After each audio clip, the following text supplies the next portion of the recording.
Kicking off the list at number 10, skincare routines. For a long time now, having pale skin in Europe meant that you were among the wealthy, because in the 17th and 18th century, this suggested you can enjoy the indoors. You didn't get sunburns working outside all day, aka wealth. Keep in mind, this was long before sunscreen was ever even a thing, so at the time, the best thing to wash your face with was something called chemical wash.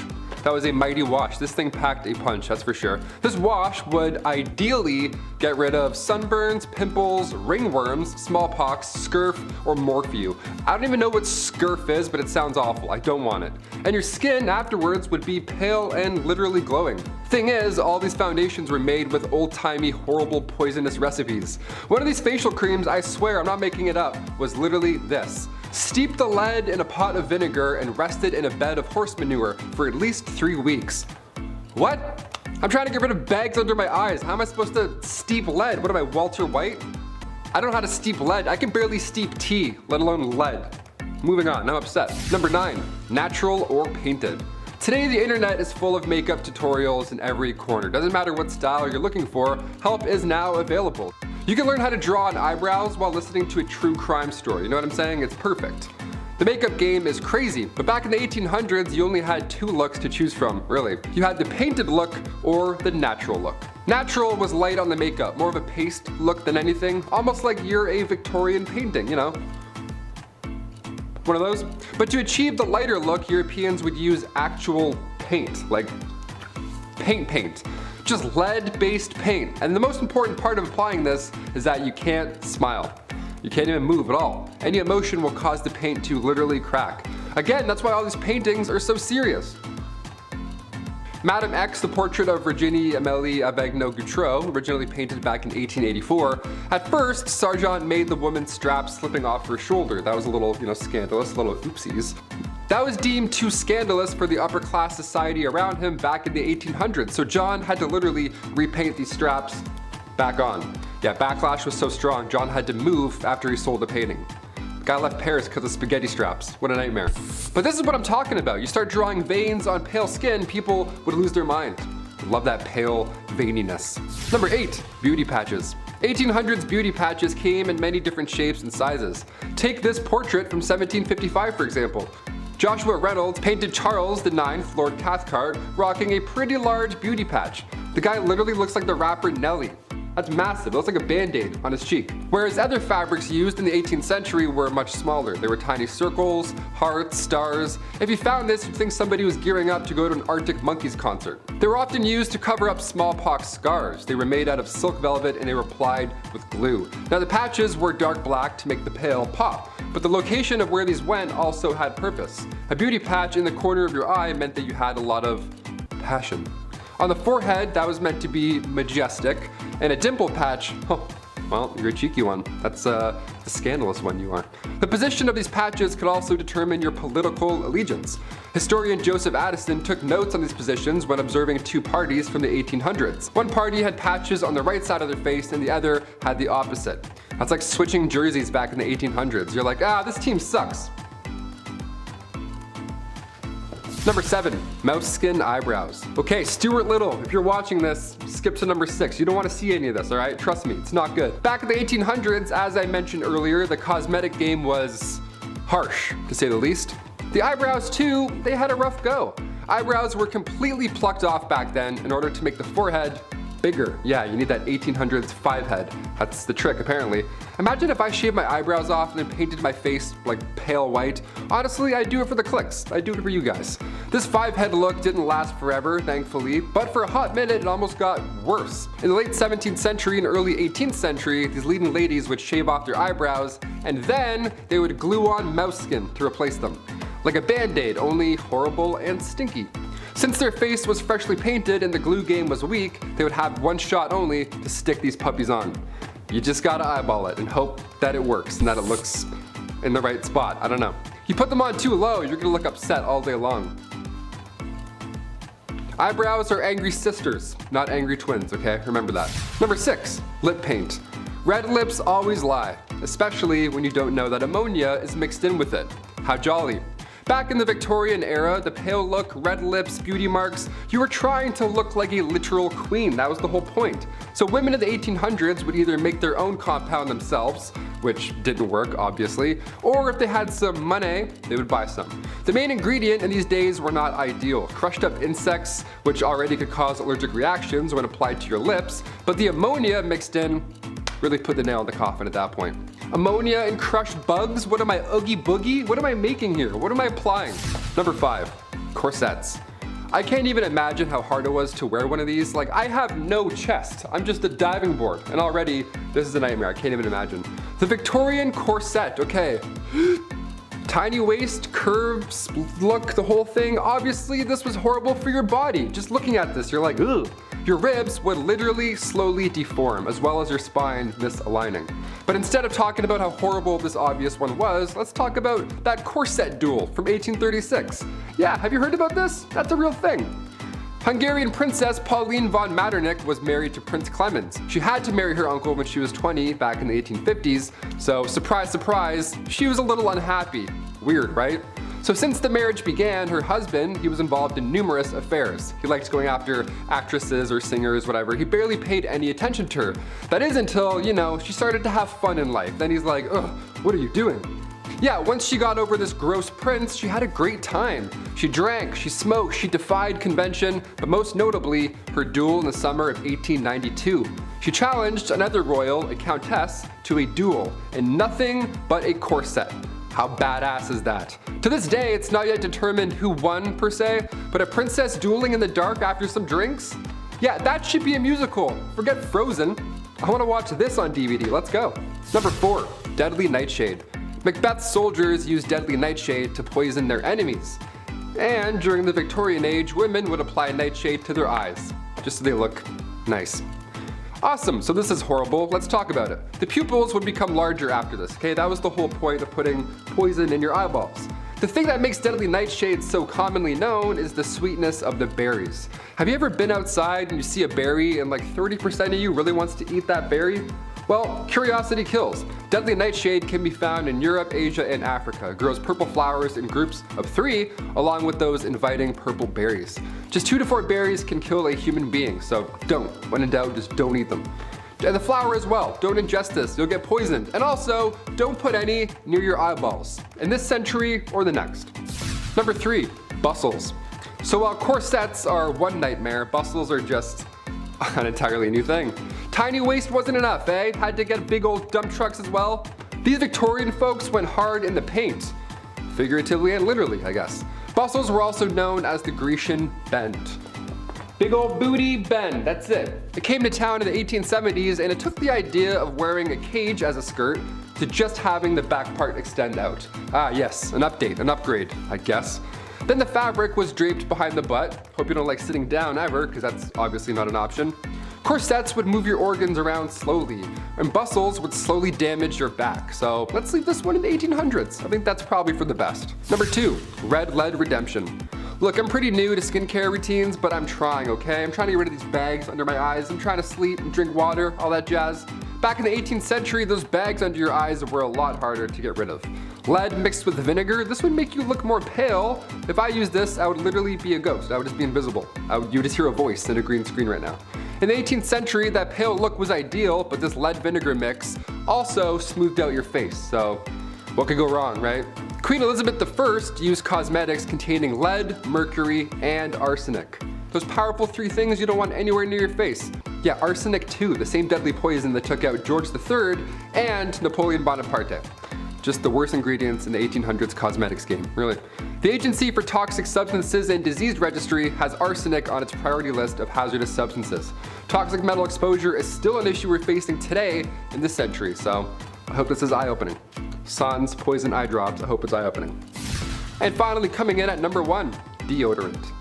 What did people even do before Old Spice? You know, before that guy was born, how did we know how to smell good? What did we know how to do?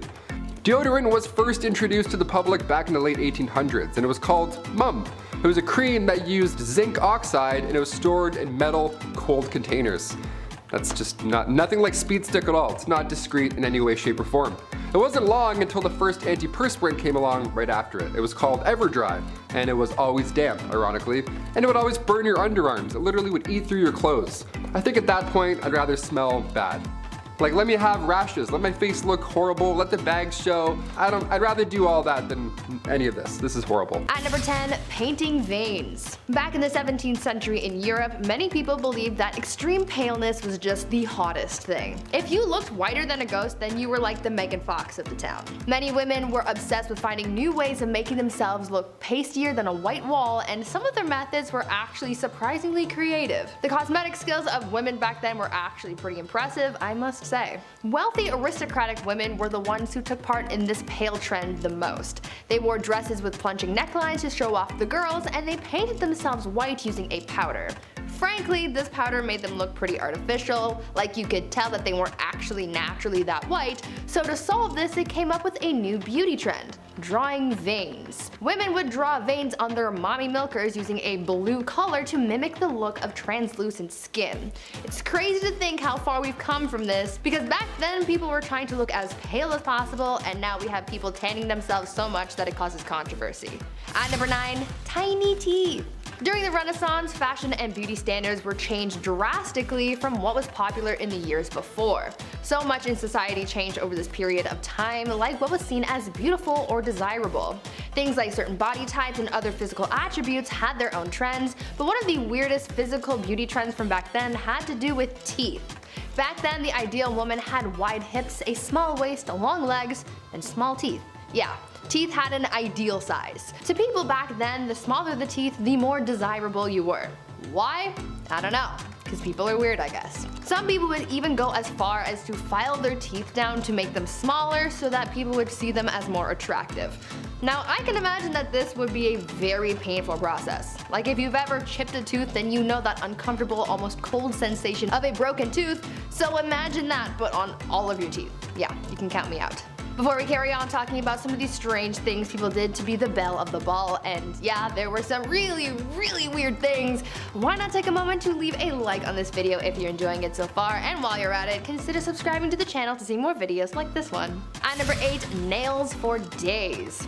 These days, people get their nails done all the time. I love seeing crazy nail art videos online because they're often so creative. Some of the most fascinating ones are the crazy long nails. I don't think I could ever rock those, but I still admire those who can. The beauty trend of having long nails, though, isn't a new thing. It's been a symbol of beauty and status for many years, like years ago in China. Back then, having super long nails was seen as a way to show off your wealth and status. The average nail length amongst Chinese aristocrats was up to 25 centimeters or nearly 10 inches. This was all their natural nails too, and in order to protect their insanely long nails from breaking, they wore nail guards made out of gold. Not only did that protect their nails, but it was also another way of showing off their wealth because not everyone can live their lives wearing gold cages on their fingers. As you can imagine, having nails that long made it so you could barely do anything with your hands, and so that's why these aristocrats had servants, so they could perform the tasks that someone with super long nails couldn't. But would you ever want to have nails that long? At number 7, long neck style. In many cultures around the world and for many years, having a long neck was considered beautiful, and so many women practice neck stretching in order to attain this level of beauty. This practice of neck stretching has been most commonly done by wearing metal rings around the neck, adding more and more rings over time. This practice was first seen sometime around the 11th century in Southeast Asia. The theory behind the rings is that they're so thick that they push the head up, therefore stretching the neck, but in actuality, the lengthening of the neck is caused by the rings pushing down on the collarbones. The origin of this practice is pretty much unknown, but it is theorized that it began as a way to make women look more attractive in order to prevent getting captured as slaves, but on the other hand, some people believe that this was a way of protecting people from getting attacked by tigers.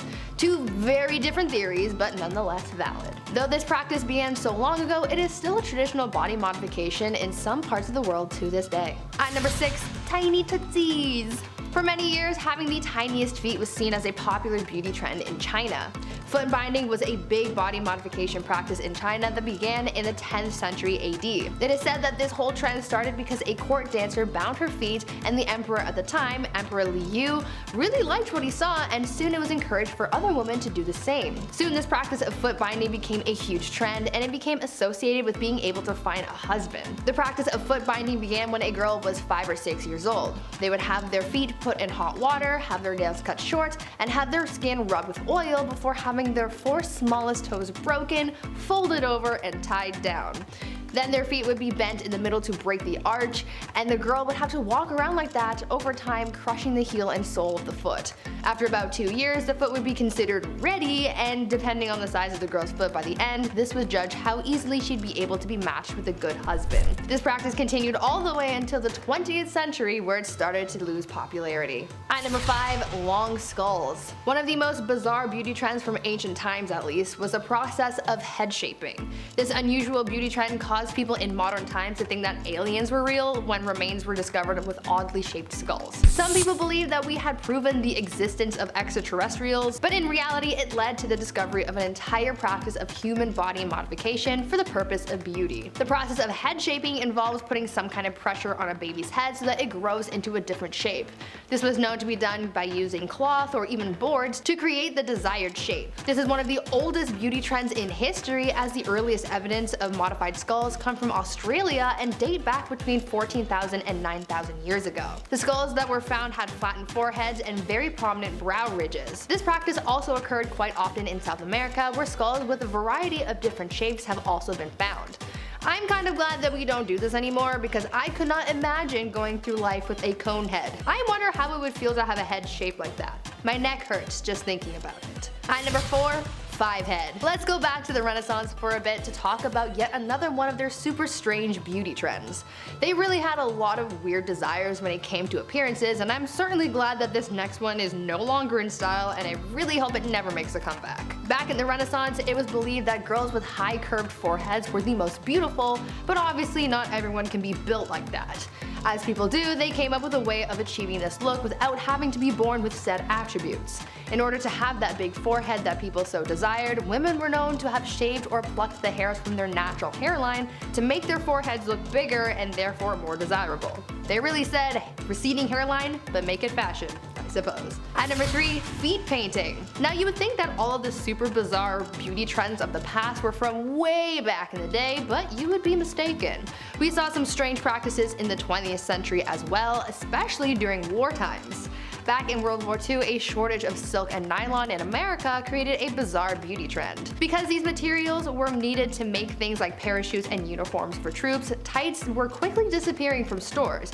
Because this was such a huge staple in women's fashion, they got creative and created a beauty trend where women would draw pantyhose arrows in their legs, dye them with different colors, and try and mimic the look of mesh tights to create an illusion close to wearing stockings. I feel like if this happened in today's time, I don't think I would be that desperate to do that, and you couldn't catch me drawing or dyeing my legs for this. I think I'll just stick to wearing pants. At number 2, strange corsets. Corsets have been around for a long time. They've come in and out of style, and even right now, corsets seem to be making their way back into mainstream fashion, though maybe not as extreme as back in the day. In the 19th century, having an hourglass figure was seen as the ideal body type, and so in order for many women to achieve this look, they wore corsets to cinch their waists. However, the looks were pretty extreme. Some women tightened their corsets so tight that their waist could be wrapped with 2 hands. Like, imagine that. Although this was seen as super chic back in the day, it was also causing some health issues because it would squish together people's organs, and as you can imagine, that's not a good thing. Eventually, corsets evolved so that rather than cinch the waist so much, it would just accentuate the hips to still give an hourglass shape without causing too much bodily harm. And finally, at number 1, no piercings. How many of you guys out there have piercings? I have a few myself. I have my ears pierced, and obviously my nose is pierced. But there are so many other places that you can get pierced, even in the no region. Back in the Victorian era, piercings down under were pretty popular and were considered to be very fashionable amongst wealthy women. Some women would have their nippies pierced and even chained together, and some men would even get their peepees some jewelry too. For women, it was all about trends, but for men back then, many of them got their nether regions pierced supposedly to make wearing tight pants more comfortable.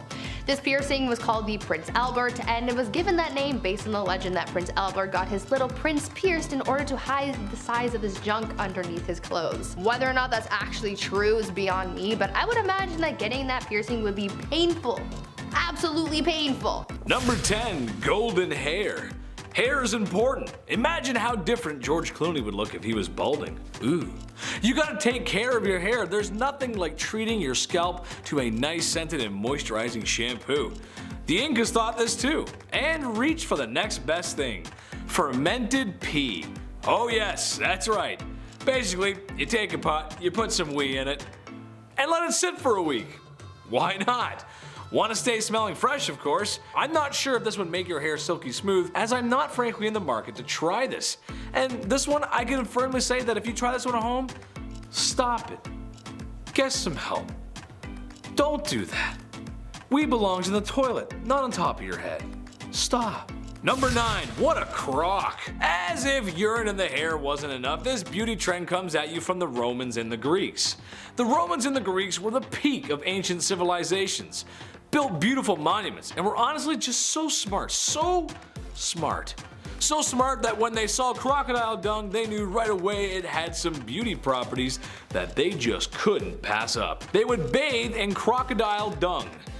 That's right, bathe in crocodile dung. Known for its restorative and anti-aging properties, I'm just not sure how this works really. Did they like heat it up or something, or did this like slip into a tub with a pile of like lukewarm unlawfulness? And how do they really know it had de-aging properties? I'm starting to think this knowledge might be related to the whole urine shampoo thing. This is also gonna be a hard pass for me. No thanks, I'm good. No poo in the hair. Number 8.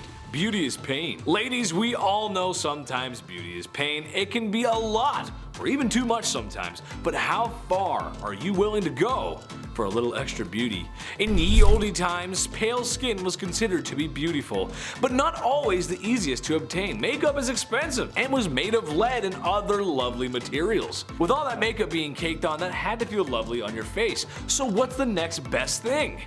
Bloodletting, yes, that's right. In order to have that healthy twilight pale look, women found themselves relieving themselves of their blood. Bloodletting was used for other medical reasons at the time as well, but why not get two birds stoned at once? Stay healthy and achieve that beautiful complexion. I unfortunately pass out at the sight of someone else's blood, so the loss of my own just to be pale would not bode well for me. I will have to hard pass on this trend as well. Plus, look at these rosy cheeks. I don't want to lose that. I think it makes me look cute. Number 7, mice flavored toothpaste. It's ancient Egypt. Life is great. You got the pyramids, you got the Nile River, and you got some guy who claims to be a doctor and he's pulling out the brains of your last king through his nose so he can be mummified for the afterlife. That's just awesome. Just another day under Ra's warm sand. Egyptians just knew how to live, and they knew dental hygiene was important. So they came up with toothpaste. Sore tooth? Try this toothpaste. What was this toothpaste made of, you ask? Well, it was made of crushed mice, of course. Oh, God. I mean, here I am thinking that just some herbs crushed up with some water would be fine to eliminate bad breath, but after all, having nice teeth and nice breath is sexy. So the Egyptians took some mice and they crushed them up with other ingredients in what must have been the most foul and rancid concoction this side of the Nile River. Just go ahead, put that goop in your mouth. You'll look okay, you'll look great after. Oh, just brush it on there, smells great. Oh, that's amazing. Number 6, pearly blacks. Here's another beauty trend brought to you by the horrifying things we as human beings can do to a mouth. In Japan, there's a practice called ohaguro, which just translates to blackening of teeth. Japanese women would essentially, over time, dye their teeth black. Another dual purpose, as it was thought to preserve teeth in old age, and was seen as a sign of beauty. Something that separates humans from beasts, or so they thought. The dye itself was similar to some inks, as the process involved dissolving iron, vinegar, and some oils. After this process, a concoction is made that is a non-water soluble and acts like a dye when applied to the teeth. Yet again, as a semi-charming internet host, I am going to pass on this opportunity. Plus, who am I to judge? Japan has given us lots of fun stuff, lots of great stuff. They're awesome. Mario, Zelda, Little Mac. Basically, I'm a Nintendo nerd, so I can never speak ill of the land of my favorite games. Even if the whole black teeth thing only ended like 150 years ago, which, when you think about it, isn't that long ago. Number 5, rationing legs. World War II was a war fought everywhere, and that includes at home.